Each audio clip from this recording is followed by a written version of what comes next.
Hey, welcome back to the Layman Terms podcast, where we talk real estate the right way. No fluff, just facts. And speaking of no fluff, just facts, Lee's here today because you are definitely my kind of guy. Like we just always straight shooter. Yeah. Sorry about your feelings, but here's the truth kind of guy. Yeah. Well, I tell people I care enough to not care about your feelings. So I would rather just be known as that honest a-hole, right, than a well-liked lie. Yeah. Yeah. And I don't see why there's such a problem with that. Because we live in a bubble wrap society. I would tend to agree. You know, like that song Feelings. Remember Feelings? That's playing Nothing every day more someplace, than, right? Yeah, And exactly. it's like, but unfortunately, well, it's shifting a little bit, and it needs to, because you know, we need to have honest conversations and dialogue when it comes to life, business, kids, whatever it is. And people need to understand that they're not the prime mover of anything in the world. When people come to me for advice, I'll tell them one bit of advice that I don't give is fitness advice. Why? Well, it's because I don't seem that I qualified to give it. And that being said, you know, I think that people seek out advice from the wrong sources way too many times. Yes. And you would be amazed. Well, actually you wouldn't, because I'm sure you've had it. We've exchanged stories of people that have went to the wrong people for the wrong advice, and now they're upside down and sideways. They don't know which way to go. And whenever you're sitting there trying to work to untangle it, you don't have time to worry about their feelings. You know, at that point, you have to give them the blunt truth, which will either help them in or it will help them out. Well, it's like a trauma surgeon on the spot. You fix it. You don't worry about things, you know? Yeah. But that's, you know, unfortunately, that's the world. I mean, I was just contacted, I think it was Saturday, somebody wanted to coach me. Great. What would you coach me in? I said, you know, going back and forth. Okay, well, it depends on your business. What do I do? He didn't know. Yeah. So I made a post about it because I was laughing. It's like, you reach out, you're going to coach me, but you didn't even look at what I do. It's really clear what I do. Yeah.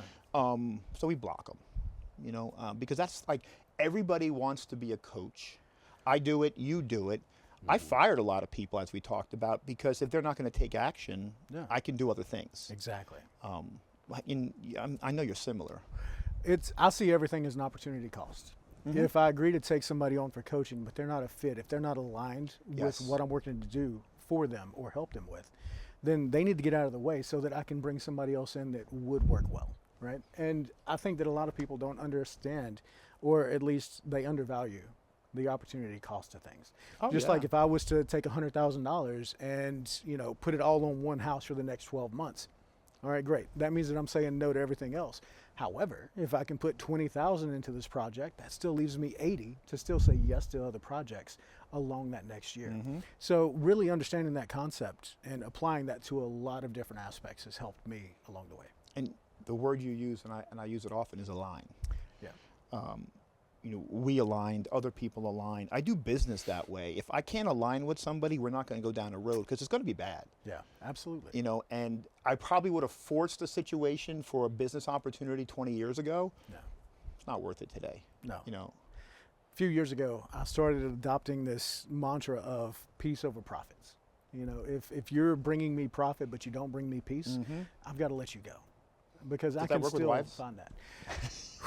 Well, you know, that's a topic for a different time, and not this show, let me tell you.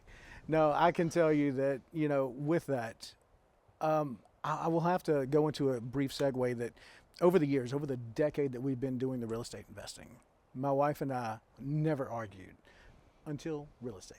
And there were times when we weren't evenly yoked in that sense. And it really did. It puts a strain on things. Absolutely.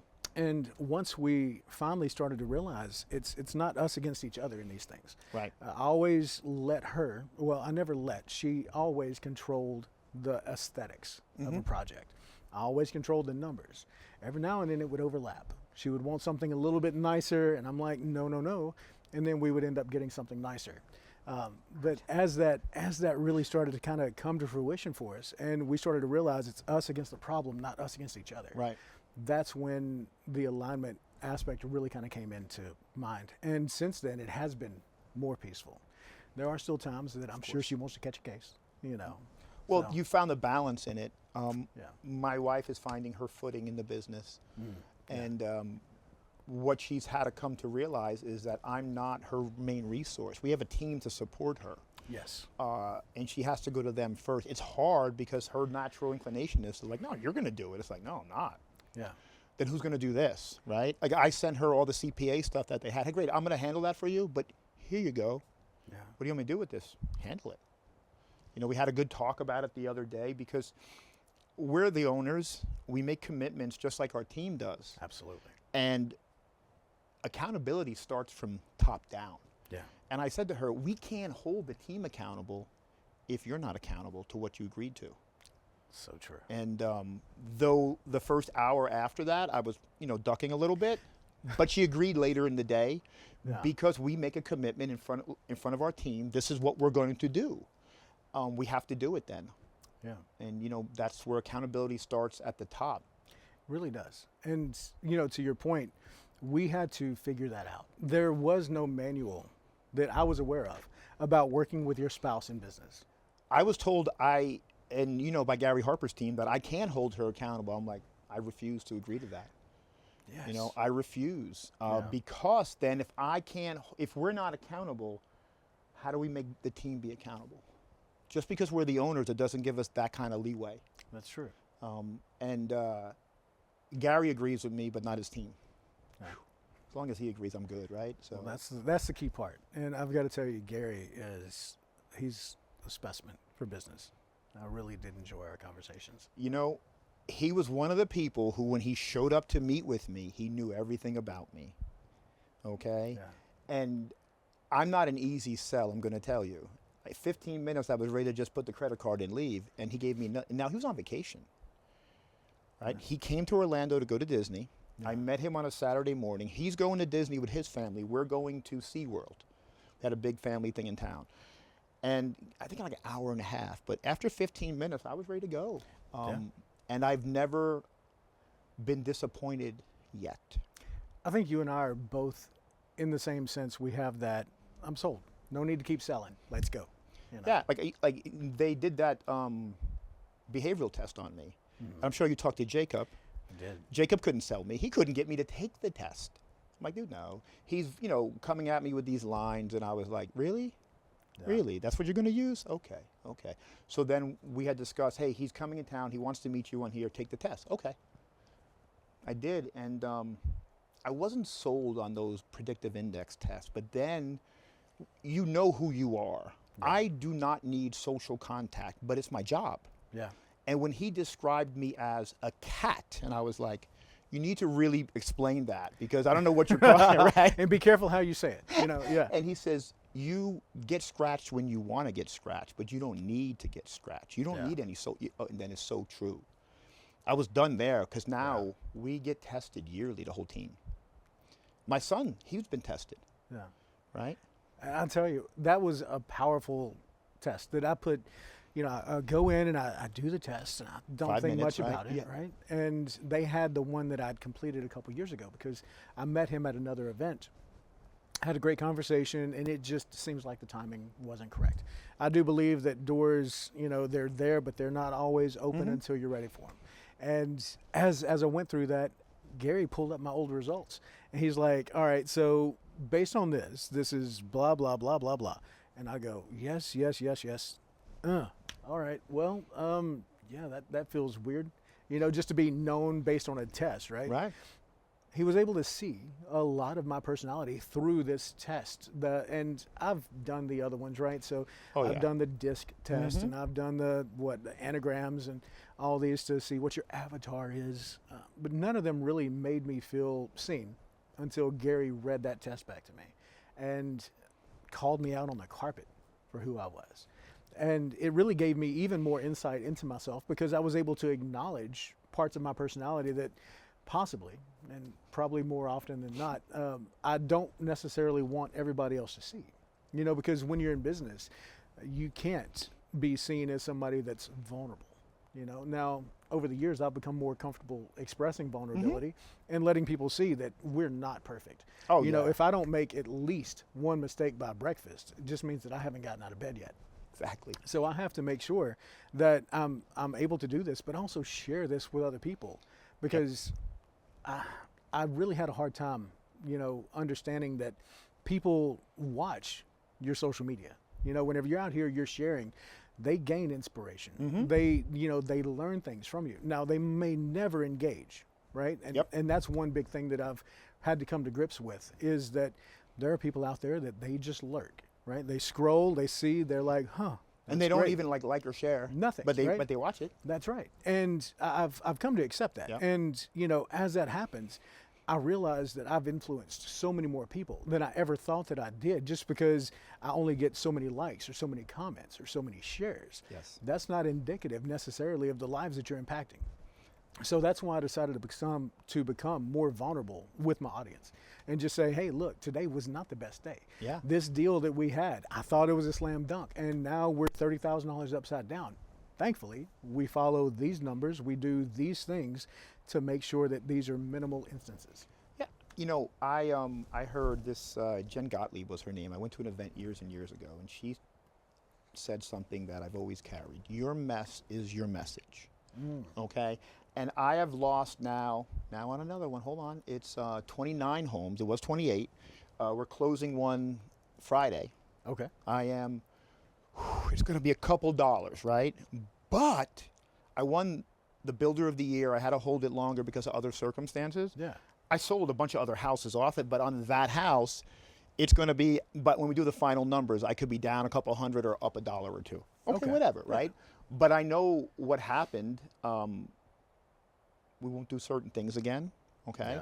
Yeah. You just make mental note. And I have a list, okay? Yeah. But I can tell you the 28 houses, now 29, right? Yeah. Maybe, because I know everything about those. And going back to houses and now to here, okay?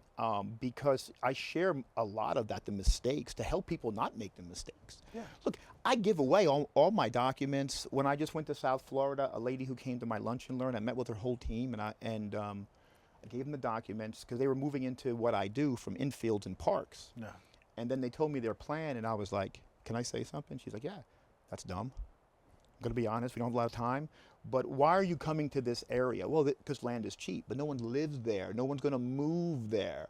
Like, they didn't understand market analysis, market absorption. Yeah. And I spent a half an hour teaching it to them and gave it to them. And they're like, you didn't have to do that. No, I did, because I don't want to see you fail. Yeah. Right? But people, one, they don't want to ask for help. Yes. They see too many people being perfect on social media. Yeah. I don't have a problem with that. Like, my wife reminds me every morning I'm not perfect. When I get up really early, she's like, get out of here. You're waking me up. But I've gotten over that for sure, right? I don't need to be perfect. The greatest thing is my team understands that about themselves now. Yeah. Okay. And I've watched them blossom because of that, because now they became so much more valuable. So true. And I laugh at people who, when they said, oh, I can't do that, 6 months later, they're crushing it because they can. Yeah. A lot of it is whenever you are willing to lay yourself bare and be vulnerable, you're going to find help because people respond to that. They say, you know what, I like this authenticity. And used to, whenever I first got my realtor license, I was like, all right, I'm going to be this nice luxury realtor. So I'm sitting here buying suit jackets and doing all this, and it's just not me, and that's all right. I know where I am. I know where my comfort level is. And actually, if I didn't have shoes on today, you would see tan lines for the flip-flops, because that's just about my daily wear. Exactly. Everybody wants you to have this image of standing in front of a luxury car or this home that's got $2 million. Great. That's not what freedom represents for me. Me either. It doesn't. It was years ago. Yes. Yeah. When I didn't understand the value of money. Absolutely. Because I grew up dirt poor like you, right? And then all of a sudden, like, I was making a ton of. It was like $100K a week in the '90s from the stores. And in Miami, like, what could go wrong? Everything. And I laughed because at one point I had a 12-car garage. I had 11 cars. It's like, just couldn't quite get the dozen. I was looking for it, right? And what I learned after that, okay? Yeah. Because we didn't have anything. So all of a sudden now I understand how people are when they get rich, all like the lottery. Yes. But I walked away, and to be fair, look, when I lived in Miami, I had a ton of money. I had a substance abuse issue. Well, I didn't have an issue. I had a lot of money to pay for it, but I quit cold turkey. Yeah. Okay. And after 3 months of like hiding in my condo because I couldn't go out anymore, I'm like, I got to leave. Yeah. And I moved away. That was the way to and never again have I ever touched anything. Like 20 years, 25 years. Well, to be able to break away from it, you have to change your environment. Mm-hmm. Oh, yeah. That pressure would have been too much down there. Yeah. I was explaining to my son, who you met today, it was like, I called it it's the Pookie effect, right? New Jack. He's like, who's that? I'm like, oh, kids. Yeah. And then I showed him the video. He still didn't get it, right? But that's the truth of it. You have to take yourself out of it. Yeah. Well, and a lot of it is because, well, it's the same thing with the people that you surround yourself by, right? Like to your point, it was a lifestyle that you necessarily were working to grow away from. So you had to, to the extreme, change the people that you were around. But they weren't real friends anyway. They were there for the ride, most of them. Exactly. 98% of them, okay? What could I do? Because the cash register never was empty. Yeah. Who's picking up dinner tonight? Me. Oh, okay. Who's got the tab tonight? Me. It was different lifestyle today. It really, yeah. Mm-hmm. My wife and I, we still joke about it because we've been to Miami. We'll go over there every now and then when there's a conference or something else. And the joke is just that nobody sleeps. She's like, I swear Miami runs off of cocaine and cigarettes. And, I don't see where she's necessarily 100% wrong. No offense to anybody that's out there in Miami. Don't come for me on this. It's just you guys have a very fast lifestyle, and good for you, not mine. I mean, I was just down there. I did Colby's podcast, and my wife trusted me to leave. Like, she trusts me to go anywhere. And I stayed at a hotel in Brickell, right by the causeways, going over. Now, there's the condo I own over on the beach. Never crossed the causeway. First of all, getting from the train station to the hotel was a nightmare. The Uber couldn't pick me up. Then I jump into a cab with this Haitian guy. He gets into a fight with another driver because we're stuck in traffic. And the AC didn't work, and there were chicken feathers flying everywhere. So I'm like, hey, you know what? I'm walking. Just good. Here's your money. I'm out.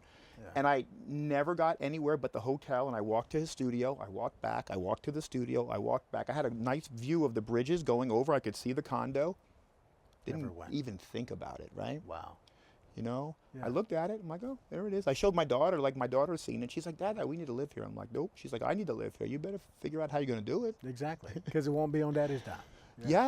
But that doesn't even interest me. Yeah. First of all, the thought of going anywhere at 11 or 12 at night just is tiring.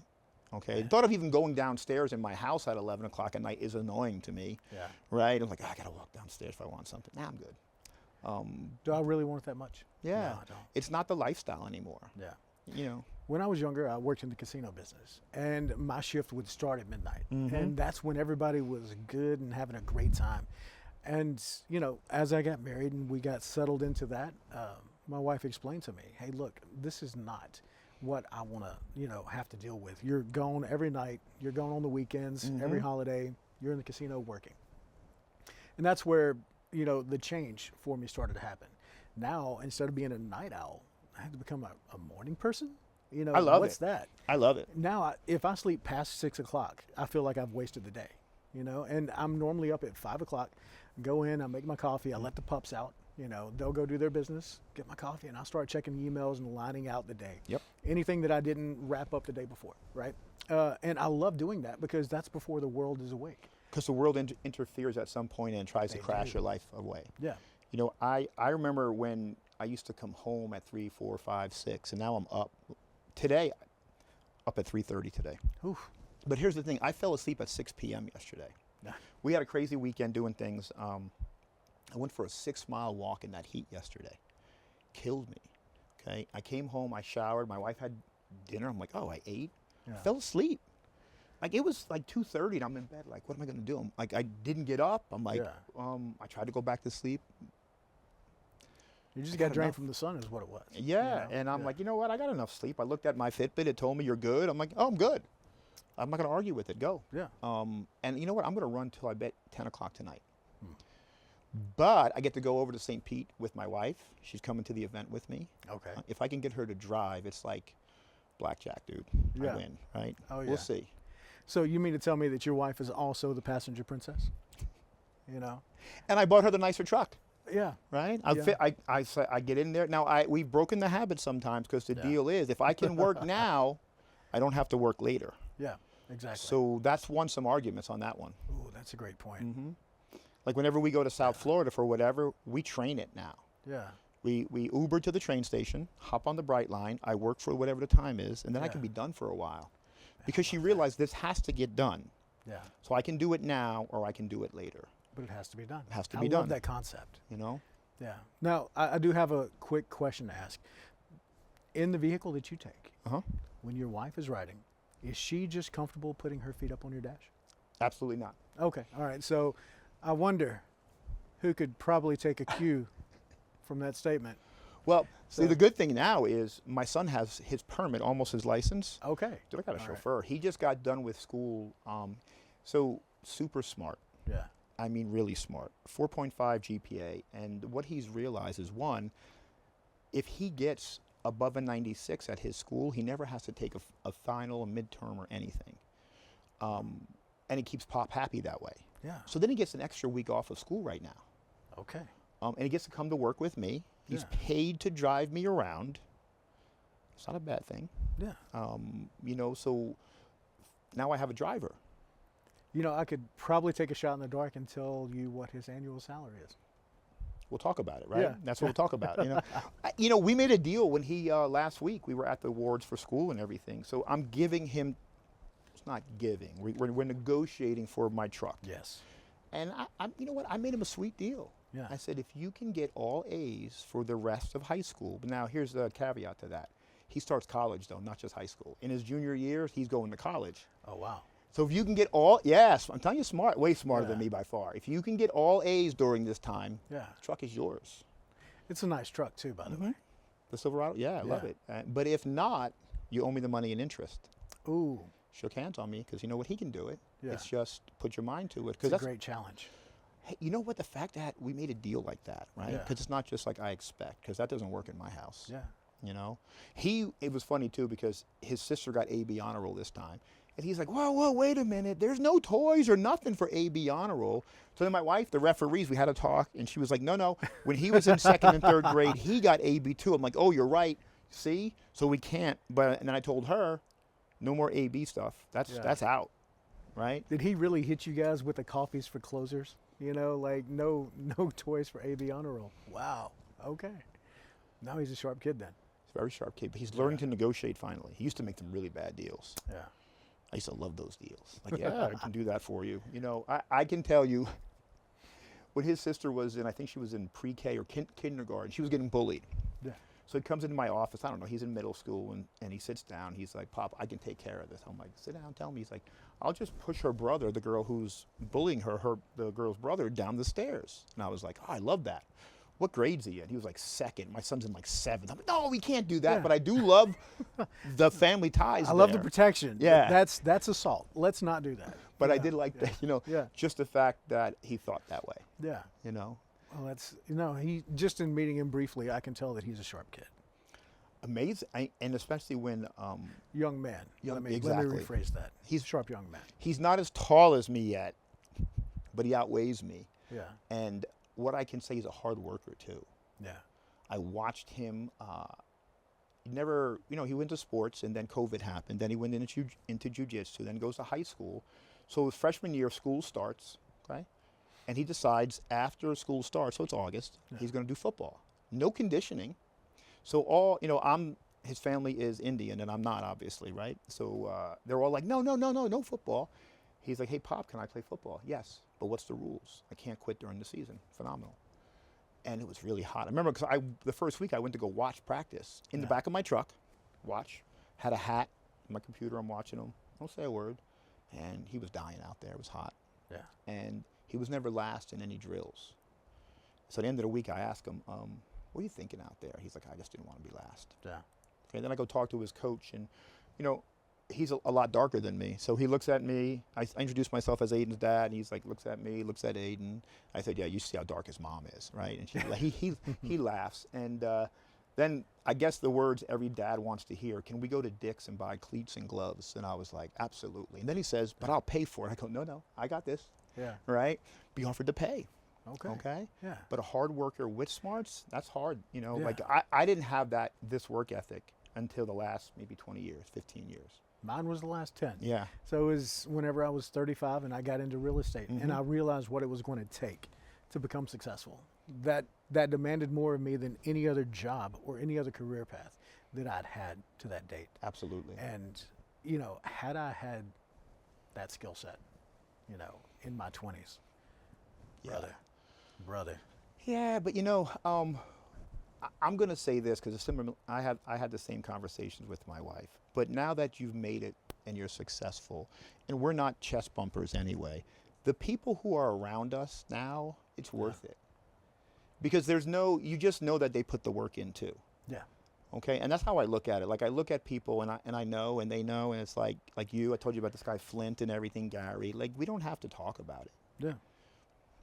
Like you put the work. You can in. see the scars. Right. Yeah. But you also see not only the work ethic, but everyone has that give back mentality. Yeah. Because I went to your presentation a month ago.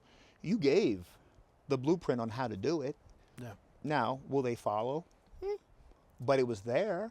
Yeah. I was like, oh, he gave everything. I saw people taking notes, as they should, right? Mm-hmm. Because there's a lot of value in those rooms. And especially because I do a lot of talking, as do you, and I give away everything. Yeah. Okay, and they can always call and ask for help. Okay, now will they? Probably not. Yeah. People hire me for the accountability, not the education. Yeah. The education they can get anywhere. It's free. YouTube. Yep. My content, the book that I wrote, literally it's got the same information that you can go. It's the principles. Now, what's going to hold you accountable to following through on those principles? And that's why people engage me. They don't do it because I'm pretty, even though, they don't do it because I'm a kind man. I do work to be a good man, which doesn't necessarily translate to being a nice man. Not all the time. Right. And I explain that to people because I want them to understand that whenever I hit you with hard pointed questions, it's so that you can take that look into yourself and say, all right, I'm going to take an honest stock of this, and I'm going to address it. Because what you grow through, or you have to go through it to grow through it, right? And as they go from that first deal to the 10th, to the 20th, to the 50th, it's going to take a different version of them than the one that started. Absolutely, because what gets you here will not get you there. Absolutely. But the same with teams and anything else. Yes. Okay. What you said is so true of the industry, that accountability is important. Yeah. People hate accountability. I love accountability. Yeah. That's why I sit down with my team and I tell them what I'm going to do, and I expect to be held accountable. When it comes to my team, what our core values are. When my wife came on board, we had the 5, and then now there was going to be 6 because she wanted kindness to be in there. So then when we sat down with Gary and his team, they were like, okay, you got to get rid of one. I was like, oh, kind, okay. So they wanted to see if we would sacrifice for each other. So I agreed to get rid of whatever to slide kindness in there. They're like, no, you can have as many as you want. I was like, oh, good, because can we slide that here? Yeah. But we were both, she was willing to give up kindness, and I was willing to give up most of them, right? Yeah. Not do what you say you're going to do and something like that, but because they wanted to see if we would sacrifice for each other. Yeah. Because I always try to be a good man and do the right thing, but it may not equate to being kind. Because sometimes you have to be mean to people or say things they don't like. Whenever you're sitting there, and this is, it's a lesson that I learned my first year in business, right? Because like you, came up with, let's just say, very meager beginnings, right? And as I started to go into this business, I still had such a heart, and still do, for the working class, because these are the people that America is built off of. Yeah. And so I understood what it was like to run late on the rent. I understood what it was like to just not have it, because I had so many reasons for these things to have went wrong in my life. Obviously, they've had the same thing. So yes, you can pay me a week later. That's okay. Don't worry about the late fees. And then I realized very quickly that so long as you allow it, it will continue. Yep. And whenever that principle kicks in and you see it, and you're paying your second note to the bank out of your pocket because you weren't collecting rent, now you start to say, okay, am I going to be nice and go out of business in a year? And the only thing that's going to change is the person will come in behind me and collect rent, and that's the bank, until they sell this off to somebody else who will then collect rent. So, am I willing to be the one that gets changed out, or am I willing to change out the tenant? And I had to really make that decision. Oh, yeah. And, man, I had so much guilt with that, but they hit me up with the whole, I'm a single mom. well, I'm going to be a single, guy if my wife leaves me because I ruined us financially. Yeah. So, you know what? I'm sorry for the situation that you're in, but yet, just because you're in quicksand, it's not my obligation to jump in and push you out. If I can extend a branch and help you, I'm going to.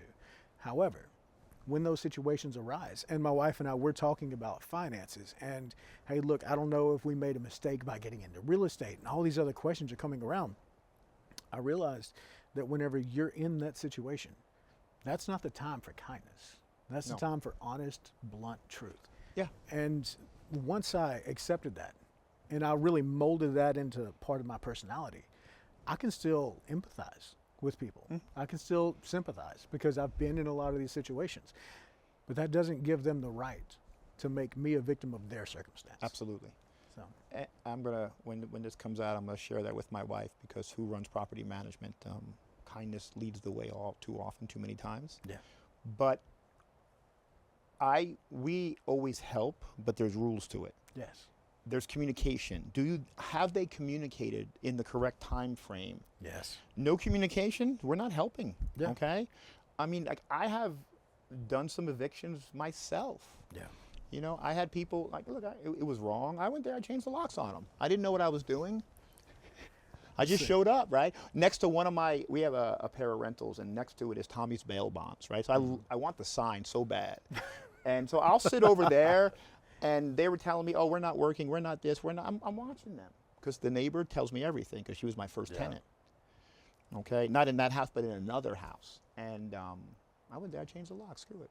I turned off ACs. I've never done that. Now, I will say that I believe the statute of limitations is passed, so I can share this story. There was this, I bought a property, and it was a multifamily, and there was this young couple in there. And the kid was still figuring his way through life, as most 22-year-olds do. But he had been dodging me, and one thing that I've long had this rule that we communicate, we can make just about anything work, right? I can work with you, but you've got to communicate.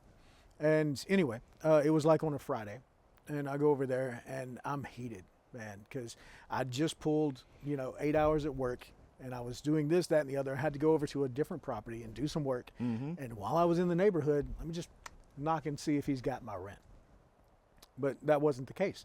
As I go into the building, I smell weed, and I'm like, surely, nah. Okay. I go upstairs, and I knock on the door, and I can hear some music playing in there. And then this kid answers the door, and he's just blitzed. I mean, out of his mind.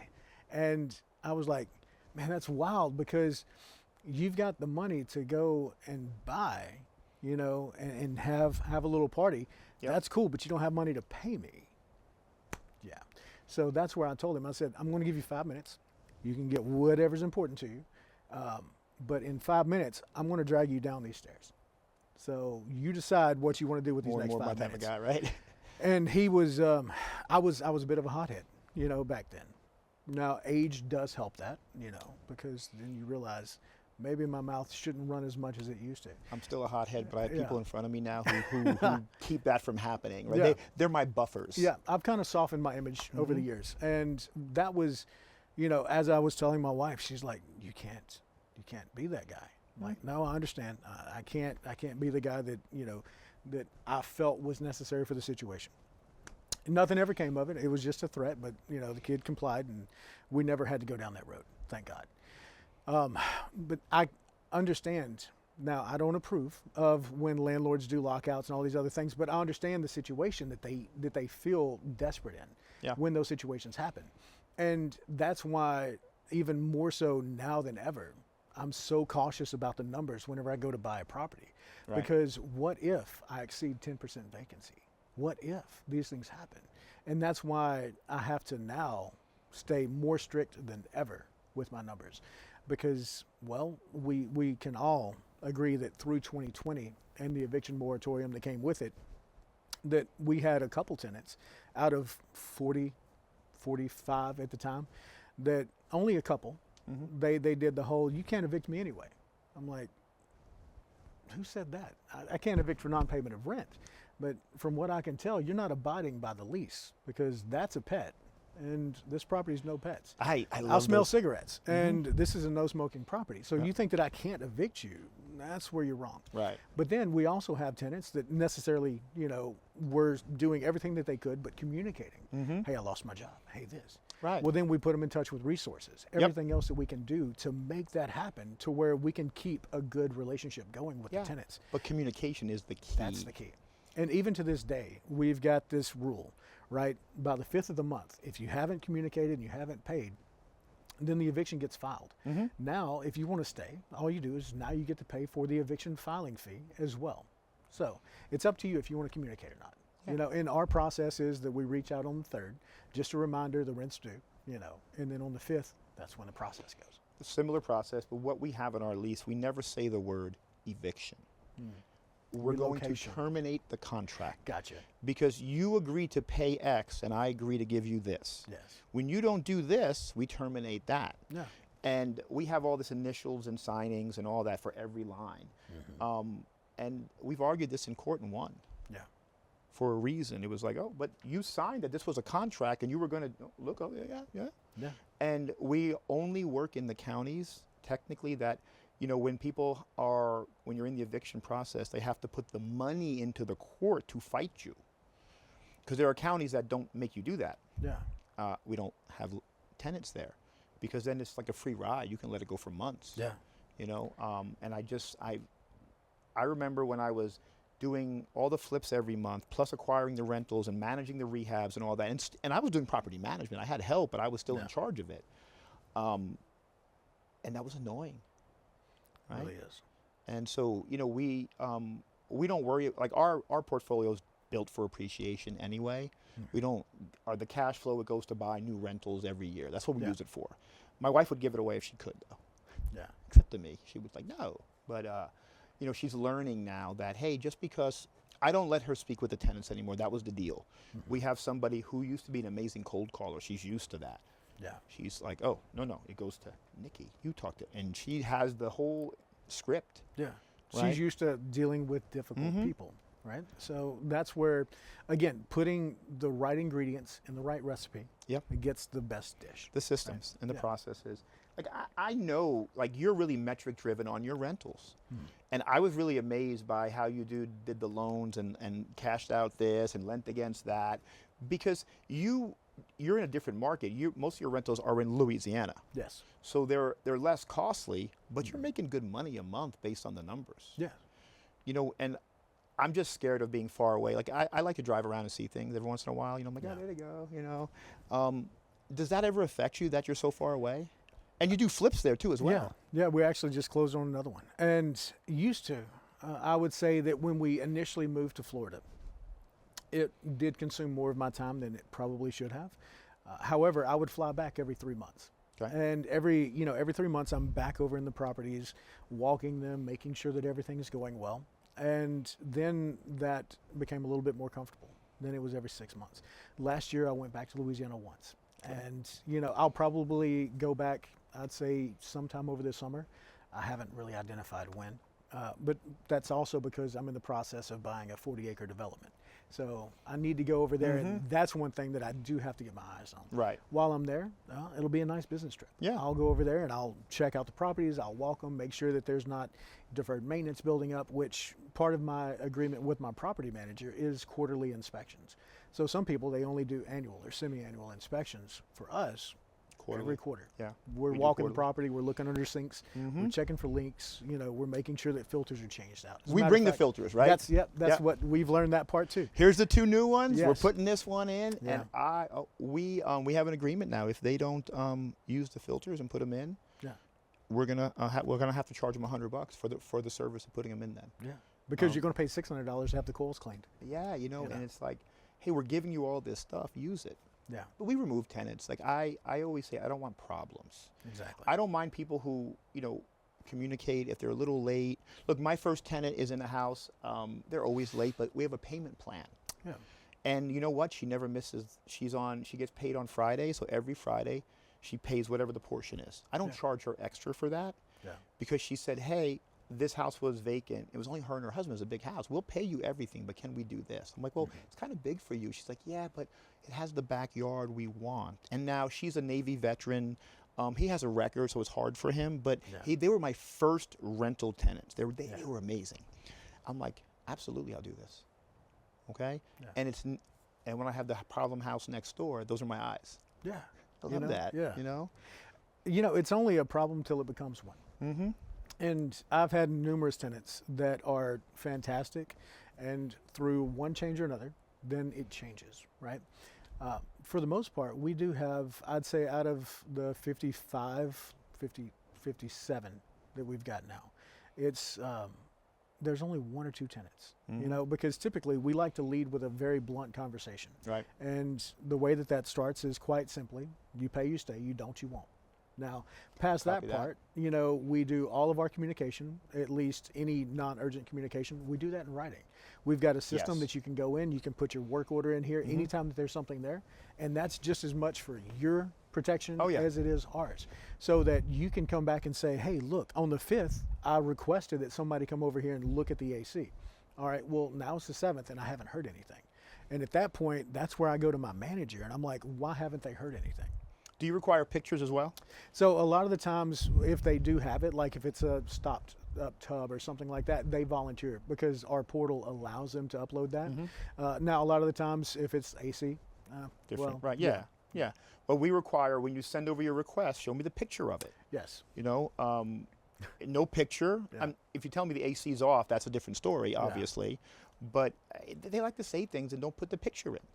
And then we're sending people for no reason. Yes, you know, and that's one of the things to where we do have in our lease that if it's something that is actually your responsibility and you put in a work order for it and come to find out that it was yours, that bill becomes yours.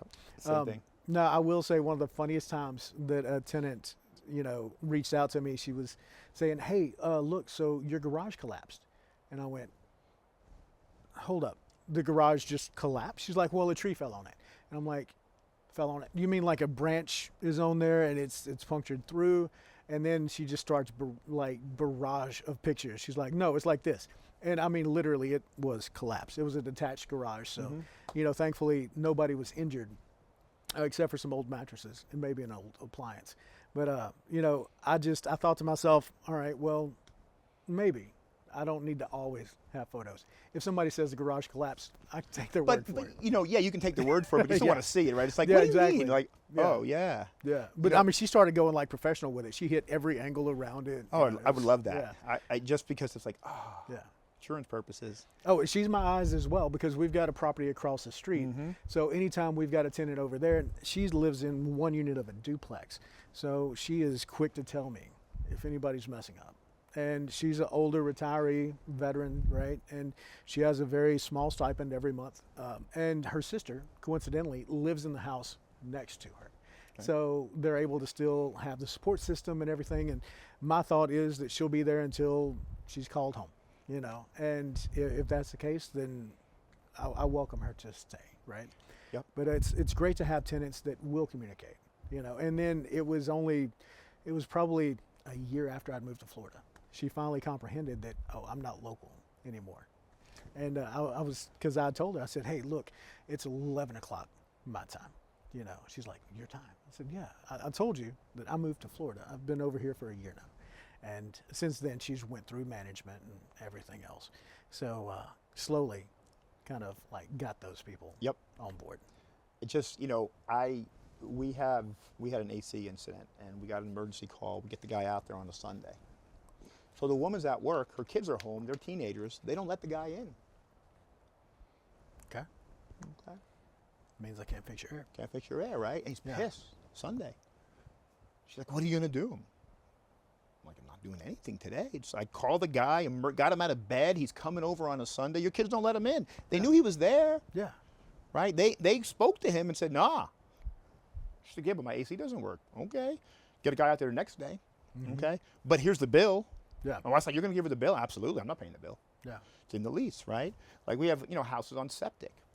Don't put things down because you know what? If when we send out the guy and he pulls the baby wipes, the nap, whatever it is, it's on you because they're going to tell me Yeah. And if you have to have all that in the lease, unfortunately, it's spelled out. Can you sign an initial at extra too? Because I'm going to let you know this is how it works. Yeah. Because I mean, we've had people try to take us to court over it. You know, at the end of the day, it's like, look, you signed it. You put a ton of diapers when you're not supposed to. Yeah. You know? That's one of the, and I hope that anybody that watches this, they can understand that while being a landlord is extremely gratifying, it's also extremely draining sometimes when you have the wrong tenants in place and the ones that won't accept accountability for their actions, right? Just like I explained to them, I'm accountable to you for keeping this property in good repair. Right. If you do not communicate with me that the property is in disrepair, how am I expected to fix this, right? So a lot of the times, then we have tenants, we've had the same thing where they would turn away a plumber. And I'm like, why did you turn away the plumber? You told me literally that you can't flush the toilet, that the tub is overflowing. And then they would just kind of tell me, it's like, well, I had some weed in the house and it still smelled like weed. I was like, okay, well then you can pay the plumber to come back out because, you know, I did what I was responsible for. And I said, look, it's just the consequences of your actions, just like I have consequences to mine, you know. You know, I think people don't understand that part about what we do. Like, oh, these landlords. Now, I hate being a landlord. That's why I give it to my wife, who got actually certified in it. Yeah. Because now she's supposed to be the expert. Hey, I did it the way I had to do it. You do it the right way now. Yeah. But it's like, just be accountable. I'm going to send somebody. I always do. Yeah. Right? And I don't even have, like when I had the other business, we had a team always, contractors. And I had it really good, I can say, because I always had somebody from each team in the area as on call because they always wanted the extra money. You know, they go out and do this, go out and do that, right? And they wanted the money. And I'm like, I don't have that anymore. I have to pay. I have to find people, you know. But I'm still going to make sure, listen, the house is clean.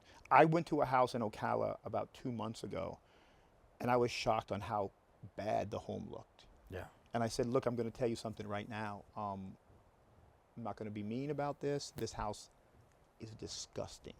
Yeah. Your lease is up in 6 weeks. You're not getting a renewal. I don't care. No way. And you know, they were out, man. There's no way. I don't care how much you pay me. You're a slob in that sense. Yeah. And then I found out that they broke the vent fan in the bathroom. Yeah. So there was mold buildup because they would have hot showers. And my wife was like, oh, but we have to fix the mold. That's what I went for. And it was like, but they broke the fan. And so instead of opening the window, we sent some people to clean the mold up. No, she's a slob. I'm sorry. I told her. Yeah. You broke my fan. Why didn't, because you could see the switch, they broke the switch. So they didn't tell us they broke the switch. They just said, oh, it's broken, but you broke the switch. Yeah. Well, I said, what was I supposed to do? I said, you know what? Nothing, honestly, but just next time ship them some Amazon mold remover or whatever and tell them to clean. Because when I saw the place, I'm like, I had bought this house. I had rehabbed it. It was nice, okay? Yeah. And it's like, I can't have people live in my home like this. Doesn't that feel like a slap in the face? It does. You know, whenever you buy a property and you go in and you spend sometimes more money than you probably should. My wife's first rehab, nice. let me tell you. Yeah. Yeah. Yeah. I'm telling you, and then somebody moves in and not even 2 months later, you go in for your first inspection and it's trashed. And I'm not talking trash. I'm talking like they're smoking. It's now smells like cigarettes or anything else. And I had one, and I think I've shown you before, where I'd put out a tenant, and in the process of them leaving, they poured paint all over the place, right? On the window units and everything, brand new window units with heat pumps. They poured it on the landing it was a duplex. So even the other tenant, the temporal titan that he actually walked through it into his unit and tracked into the hardwood floors that were completely redone. And I'm just like, all right, so you get evicted too. Yeah. Because number one, he had a person living there that wasn't on the lease. They were smoking in the unit and everything else. And on the way out, they decided to write a letter to his mom on the walls saying that, hey, look, I'm going to, he said he was going to the shelter that, how dare you leave for evicting a family for smoking and all this other stuff. I'm like, but you said that you signed my lease. There's no smoking. The smoking was probably one of the more minor infractions, you know, and it was, being in that game, you learn a lot to accept people where they are, but also to set a standard for what you're willing to accept. You know, Exactly. and I'll accept you for where you are, but you're not going to be a fit for me in business. And that's where I have to let you go. And that non-renewal of lease comes in to play so many times. And, you know, I've had one tenant who, hoarding truly is a mental illness in my opinion. And he had a situation to where whenever we bought the duplex, we go over there, we walk it, and whenever I say absolutely filth, that's what it was. And his stove hadn't worked in like a year. And I'm like, all right, well, we're just going to throw this one out. We're going to bring a new one in. But what you're going to have to do is I'm going to need you to bear the cost of having this place cleaned. Yep. And if it starts to get anything like this again, we're going to have to terminate your lease because cleanliness is part of the lease. Yep. And, you know, as that happened, he followed, he complied, and it was clean enough. You know, I mean, it was a little messy here and there. But he ended up passing away. And this is one thing that I'll say was a failure on my part, or a lesson that I picked up, is that I didn't inspect that unit as often as I probably should have. Because in the back of my mind, I knew how it was probably going to be. Now, when we bought this place, we didn't go in and remodel the unit. We just did the cleaning, right? Did the cleaning, made appliances, make sure that they worked, make sure that the plumbing worked and everything else. And we left the rest alone because I knew when he moved, it was going to be time to remodel. So eventually he had some health issues and he ended up passing away. So his sister, you know, I was like, hey, look, I'll hold this for another month. I'm not going to charge you for it, but just come down, get everything out that you want and get his stuff and go. She's like, well, can I just sign something that says I don't want any of it? I was like, yeah, sure, I'll take the mess. You know, so we ended up signing it, getting all that done. And well, she didn't take the month at least from you. You got it done quicker, right? Yeah. No, I'm thankful for it because once she signed and we had it notarized that, you know, she was the last heir and everything else and nobody was going to come for, you know, some kind of wedding ring or something that was an heirloom and it was under the pile of bird feces. You know, that was then I could send my guys in and we cleaned it out. It was easy enough. But it's being a landlord, I feel that people need to hear these stories. And they need to know what they're getting into so that they can at least mentally prepare. Because the first time that I had a tenant trash a property on a move out or on an eviction, man, I was personally I trusted you, I helped you. Absolutely. I was betrayed. But you know, I bought a lot of my units COVID after, right? Yeah. People who were accidental landlords. Yes. We bought a lot from them. Yeah. And we would do the evictions for them. We would handle all that because we were really good at it. You know, I have a lawyer down in South Florida. I don't like the guy personally because I've watched his emails to we got sued and the other person had got a lawyer who didn't have a law degree for a year yet. So and this is a lawyer to a lawyer. We've never seen this before. He said, I know you only have your law license for whatever, like 9.5 months, but let me tell you how it works. I was like, oh, glad he's my jerk. Yeah, because exactly. That was whatever, right? You know, wow. But yeah, I never saw that before. Yeah. If you could give people one advice on landlord, is it worth it? Is it not? Yes. And, you know, I don't Hold want on, to you say that with a smile, a little grin. Yeah, like, it is because, you know, there are days that my wife and I, we can sit back and we were able to move to Florida, to one of the most expensive counties that I've ever been in. And, you know, it's not like we have mansions on the water. We have a very comfortable life. And being in real estate has afforded that for us. Absolutely. One of the things that I love about it is the freedom, right? Yes. It's not about the flash because if you see me, you know I'm not a flashy guy. And that's okay. You know, it's just not my value box. I respect people that do, and I admire 100%. some of it, right? I love a nice McLaren. That's great. Like I'm My chiropractor has right? one. Yeah, exactly. He I'm sure it's a great car. You know what he did? He wrapped it purple. Oh, all right. And put Kia symbols on it as a joke. Now, see, that's what happens when you have too much money. Yeah, it's pretty epic. Dr. Chris. Yeah. Well, and if I ever get to see a chiropractor with a Kia McLaren, you know, I think I'll know him. Yeah. But all that to say, what's valuable to me is being able to take my wife to a day spa on a Tuesday. Why? Because we want to. Because you can. Exactly. And that's why I say being a landlord is worth it, because yes, I sacrificed and I've put in a lot of work.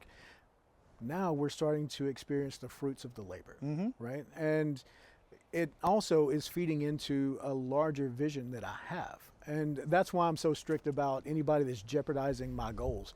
You know, I see them as almost like the enemy. It's like, hey, look, I've got big dreams. I've got big goals. And if you're jeopardizing that, then we're not going to go well. And what that is, you know, eventually what I want is to take my portfolio or an existing portfolio and in essence, open up a soup kitchen or a restaurant.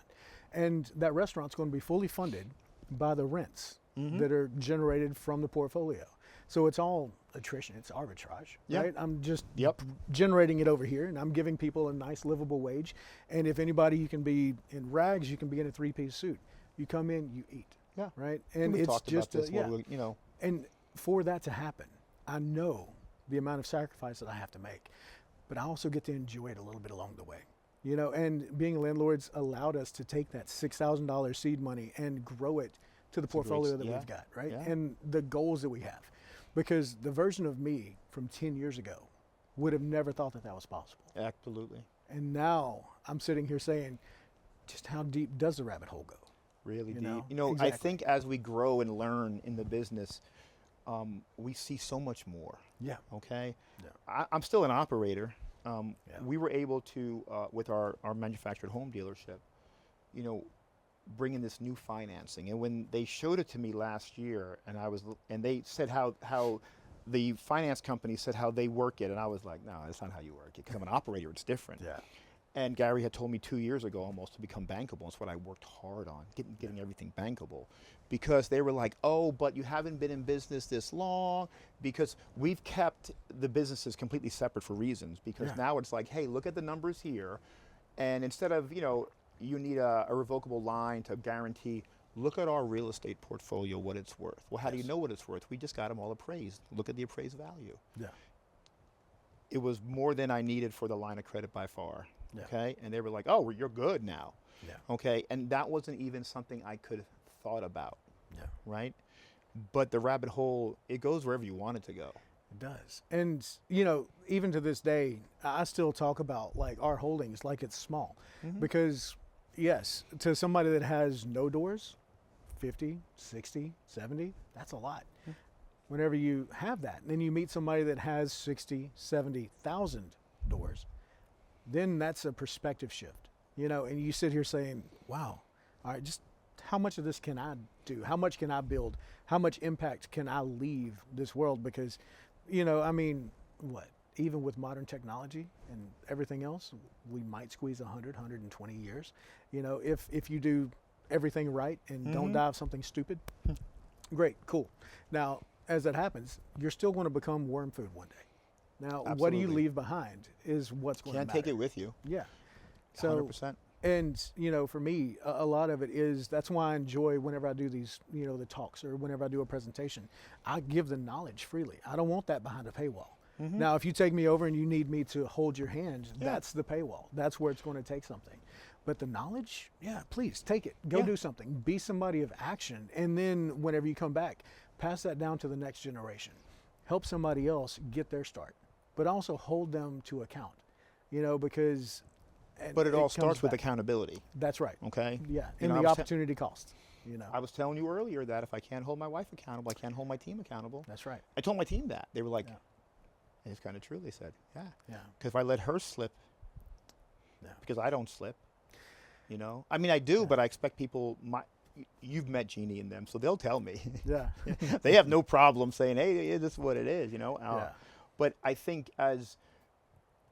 For us and what we do, you know, I look down. We're number one in our market in providing affordable housing in the manufactured field. I wouldn't even buy mobile homes a couple of years ago. Yeah. Now I lead this area, and now it's that now that I have the right team for the land home package. Now we're going to go build mobile home parks. Yeah. And the partners who I'm aligning with, I'm letting them know, because they're like, hey, we're going to do it like this. Absolutely not. We're building family-friendly, clean places, all new. Why? Because I'm not going to do that. I don't need to do that, right? I want to, because it's better rent anyway. Yeah. Okay? Less maintenance. And I just start showing them the numbers if we put things in up front. But guess what? The financing is handled for all the units, 140% of the cost. Now it's just the other stuff, right? That's right. So that's like the crown jewel now in our company is the dealership. Because when we take it and we want to go to, say, whatever, Oshkosh, financing comes with it. Yeah. And that's one thing that I don't think I've given you your flowers on that. So I'm going to go ahead and tell you that Coming from you, it's worth something to me, trust me. And what you're doing is an extreme impact. And I don't think that people sit down and think about whenever you build out one of these mobile home parks or a community, the kids that come in there that otherwise wouldn't be able to be there.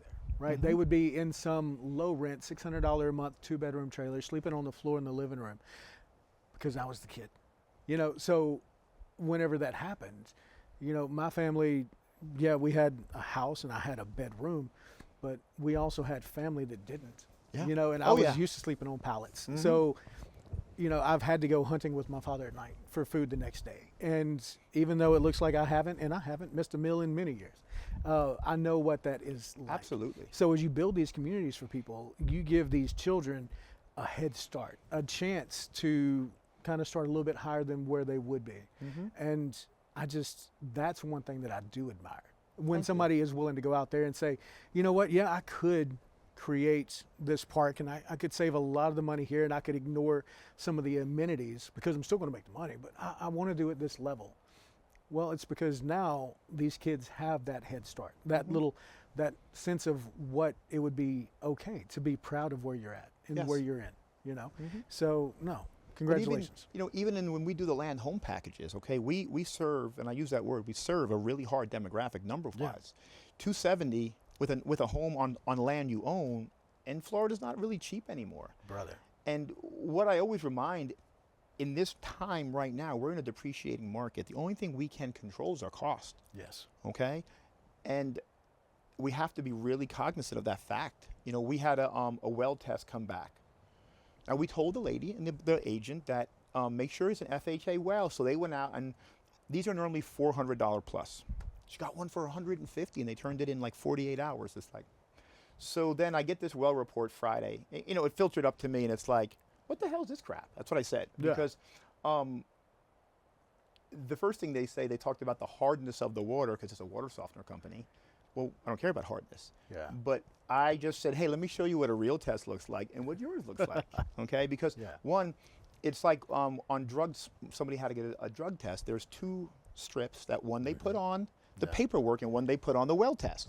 You have to flush the well, brand new wells first, flush and disinfect it, or you're bringing up all the crap. Yeah. You have to keep the sample chilled because maybe 6 degrees Celsius is the norm, not 27 degrees. Because I read really well. I got my reading glasses on. Yeah. And the issue is now that we're not going to close on time. I paid for the well test, $450, got the rush for it. But now my per diem to my lender, that doesn't stop. Yeah. And it's like, who's going to pay me for that? Yeah. Are you serious? Now, my realtor said, no, not you. If it doesn't come from the side who screwed up, now we're fortunate on this property, we have 2 backup buyers who still want it. I'll take the time and give it to them because you want to know what I have? I have an above number appraisal. Yeah. And you know what? If they didn't follow directions and they're thinking I'm going to pay the $1,200, $1,300, that's what's going to cost me, I will give it to them because thank you for the appraisal. I love that. We've already fixed all the inspection results because we're going to make sure the home is good, but you didn't do your job, but you want me to eat $1,200. Yeah. And the lender's like, you're serious? Absolutely. And they're like in the email, well, we're going to talk to your boss. Absolutely talk to him. Who is that, by the way? Oh, that's me. That's me, right? Because of how we buy everything, right? But I want to give people quality housing. Absolutely. But we also told them, make sure, it turns out the inspection company has a lab in their van. No way. Yeah, but I don't think that's certified, right? Yeah. And it wasn't, it didn't test for everything anyway. Yeah. So they're having meetings today on how to figure it out. It sounds like going to a barber and asking them if you need a haircut. The answer is always going to be yes. Yeah. Yeah. They want a $58.92 and some change for a water softener. It's like they almost had something to gain. I've never seen this short of a test. Yeah. So we're going to wrap up in a minute, and I do appreciate you driving here and talking to us. Yeah. Because I think people need to hear all different sides and facets of real estate because there's a view by some people how all investors are this. Look, you want to provide housing, but people have to follow the rules. Yeah. But that's the world, right? Yeah. And people think maybe, well, we don't have to. Once I get my lease, but the right lease, make sure you follow. And having met you and your wife, and like your wife, my wife, they're we're so lucky, right? They put up with us, first of all. Absolutely. But they also allow us to do what we can do every day. Yeah. Yeah. And that's why even before, when we were speaking to the point of, you've got some friends that they're about to get married, and they have their prenup going and everything else. And it's for my wife, she knew me when I had nothing to offer. Matter of fact, she co-signed for me. We had been dating not even a couple months, and she actually co-signed for me because I had a 450 credit score. And they I heard you talk about this. That's absolutely. how you started doing houses. Yeah. So even to that point, over the years, she started showing me, hey, look, if we're going to get serious about us, you've got to get serious about yourself. So with that, my wife has been through everything with me. Now, she wasn't necessarily the one that took the brunt, but she was there during the after effects. Oh, right? yeah. So with that, she's been incredible. And everything that we've gotten and will have, she has an interest in, right? We have everything in a trust, but it's us, okay? Yeah. And, I had another business, and I told my wife, because I did this, I left consulting, I was doing this trucking service, because I thought I'd have more weekends, but it turns out people don't show up more on the weekends. So I was loading and driving, and I went to my wife and I said, now let me give you the backstory. So we help with her parents who were sick. We take care of my mom in our own home still, because I was raised that way. And we're kind of strapped at this point. So I say to her, I'm so much more capable than what I'm doing. She turns to me and says, go do what makes you happy. Now, I can only imagine the older me would have been gone for months doing whatever, right? And I went into real estate, okay? She never knew about how bad year one was until she came and started looking at numbers. Yeah. She was like, holy crap, I didn't know this, because I hit it well. Yeah. Because I said, I'm not going to tell her, they're going to have to come and take the house from us years ago. No, but I'm not going to let that happen. And I retired her in 2 years. Yeah. Okay? So in 21. She retired the December of 21. Yeah. Okay? That summer we were going away, and I was up early. She was getting ready for work, and she was miserable as usual, going to work. Right? Yeah. And I said, well, what day are you happy going to work? Friday's payday, I figured. She's like, I'm never happy going to work. Then quit. You don't have to work anymore. And she came home and she said, are you serious? 100%. And she gave her notice to leave at Christmas. Yeah. We have so much stories, because in 2020, that's why we're here today. Yeah, in 2020, it was right before the pandemic, right before the lockdown. We had been talking about it, right? Because I left my job in 2017. I went into real estate full time because, well, if I was having a slow month, well, I'd just go and buy an investment property and I'd make the commission off the sale, right? So easy enough. I was able to keep us afloat. And then we started experiencing more success. We were flipping more. And then one day and she was miserable at this job. And I finally told her, I said, how many houses do you think that you need to flip a year? Because she loved that. She didn't care about the rentals as much. I was like, how many houses do you need to flip a year to replace your income? She's like, I don't know, 2. I'm like, do you think that you couldn't find 2 houses in an entire year if you were to leave this 40 hours a week? She's like, yeah, no, it's predictable, it's safe. I'm like, well, then exactly. I'm like, is that really what you feel? So after some soul searching, we're getting ready, and she's like, all right, I think I'm gonna do it. Yeah. And because she held it down, man. Like in 2017, whenever I left, she was the one that carried the insurance, right? And that's what the safety net was. That was my wife, right? Yeah. So we had to build up enough income to offset self-employment insurance, which that's a whole different beast. But as that happens, she's getting ready, and then boom, we're in a pandemic, and we're going to have a lockdown. So I told her, I said, just hold off. You get to work from home now.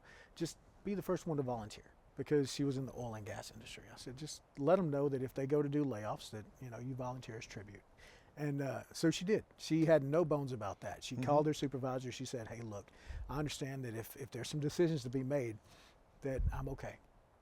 And they did, first cut. So it was, I want to say in April or May, I think it was April of 2020, she took her severance and never looked back.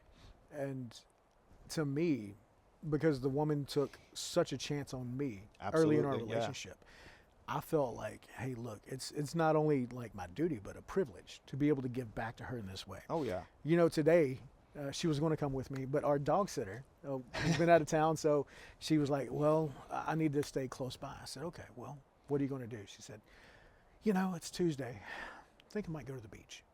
I'm like, then go. Yeah, Do that. exactly. Yeah. And you know, she actually texted This me is earlier. freedom. I was like, this is, yeah. you know. Yeah, and I sent her a text earlier to let her know that I made it up here, and she sent a picture from the beach, and she's got shells and everything, and she's like, you know, I love our life. I'm like, well, it's a life worth loving because we put in the work for it. It's not. It's, you know, it's worth it when you arrive. I appreciate the journey. Yes. And I appreciate every stop now on the journey because guys like us, right, once we're done, it's not like we're done climbing mountains. There's just the next one. Yeah, exactly. So I've learned to appreciate the now way more. Like I have this, I'm going to show you this video later. We went on a boat and we let all the kids drive. So my daughter's driving and I'm videoing it. And I did it by accident in slow motion. And I went to look at it this morning and it brought tears to my eyes to see the joy. Yeah. I didn't get to do that as a kid. Yeah. Right? Now, I'm not an easy dad either. Yeah. I don't believe in that part. Like they already know. Like my little ones are like, no, they know the rules. But Absolutely. even to do that and see the joy, like he got to drive and everything. Yeah. The journey's all about it, man, and the life you lead in the end. Dude, it is. Yeah, dude, I appreciate it, man. Yeah, absolutely. All right, thank you, though. Talk to you soon. Yeah, it's been a All pleasure. right, everybody. Hey, this is in layman's terms. This is Lee. Amazing guy, South Florida man, local. And we just met this year, by the way, and it's a good friendship starting. Yeah. Appreciate it, brother. Yeah, All right, everybody, appreciate you. take care. See you soon.